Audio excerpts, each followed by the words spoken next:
CSK அணியின் நட்சத்திர வீரர் தோனி களமிறங்கினால் ராகுல் சஹரை பவுலிங் செய்ய வைக்க வேண்டும் என்ற முன் திட்டத்துடன் பஞ்சாப் அணி களமிறங்கியது ரசிகர்களிடையே ஆச்சரியத்தை ஏற்படுத்தியுள்ளது. நடப்பு ஐபிஎல் தொடரில் சிஎஸ்கே அணிக்கு வரிசையாக 3 போட்டிகள் சென்னை சேப்பாக்கம் சொந்த மைதானத்தில் கிடைத்தது. இதில் ஹைதராபாத் அணிக்கு எதிராக மட்டும் வென்று லக்னோ மற்றும் பஞ்சாப் அணிகளுக்கு எதிராக தோல்விகளை அடைந்திருக்கிறது. நேற்று பஞ்சாப் அணி 7 விக்கெட் வித்தியாசத்தில் சிஎஸ்கே அணியை வென்று சென்னை ரசிகர்கள் மூஞ்சியில் கரியை பூசியுள்ளது. குறிப்பாக மிடில் ஓவர்களில் பஞ்சாப் அணி 2 ஸ்பின்னர்களையும் மட்டுமே பவுலிங் செய்ய வைத்தது. ஒரே ஸ்பெல்லில் மர்ப்ரீத் பரார் 4 ஓவர்களையும் ராகுல் சபர் 3 ஓவர்களையும் வீசினர். இதன்பின் அர்ச்சல் படேல், ரபாடா உள்ளிட்டோர் அட்டாக்கில் வந்தனர். பின்னர்களுக்கு பிட்ச் உதவி செய்யும் போதும் ராகுல் சஹருக்கு ஸ்பெல்லை முடிக்காமல் பஞ்சாப் அணியின் கேப்டன் சாம் கரன் அட்டாக்கில் இருந்து வெளியேற்றினார். இதற்கான காரணம் புரியாமல் ரசிகர்கள் பலரும் குழம்பினர்.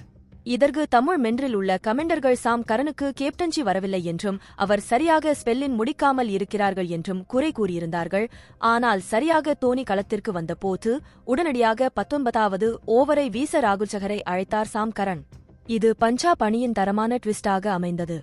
ஏனென்றால் இந்த சீசனில் தோனி வேகப்பந்து வீச்சாளர்களை தொடர்ச்சியாக பொளந்து வந்தார். ராகுல் சஹரை பொறுத்தவரை கொஞ்சம் விரைவாக ஸ்பின் செய்யக்கூடியவர் என்பதால் தோனி ரன்கள் சேர்ப்பது கடினமாக இருக்கும் என்று பார்க்கப்பட்டது. பஞ்சாப் அணி திட்டமிட்டதைப் போலவே முதல் 2 பால்கள் டாட் பாலாக அமைய அடுத்த 4 பந்துகளில் 1 விக்கெட் உட்பட 3 ரன்களை மட்டுமே ராகுல் சஹர் விட்டுக் கொடுத்தார். இதனால் ராகுல் சஹரை ஒழித்து வைத்து சாம் கரன் தரமான சம்பவத்தை நிகழ்த்தியுள்ளார் என்று பாராட்டப்பட்டு வருகிறது. இந்த ஓவரில் தோனி தடுமாறியது சென்னை ரசிகர்களிடையே ஆச்சரியத்தை ஏற்படுத்தியுள்ளது.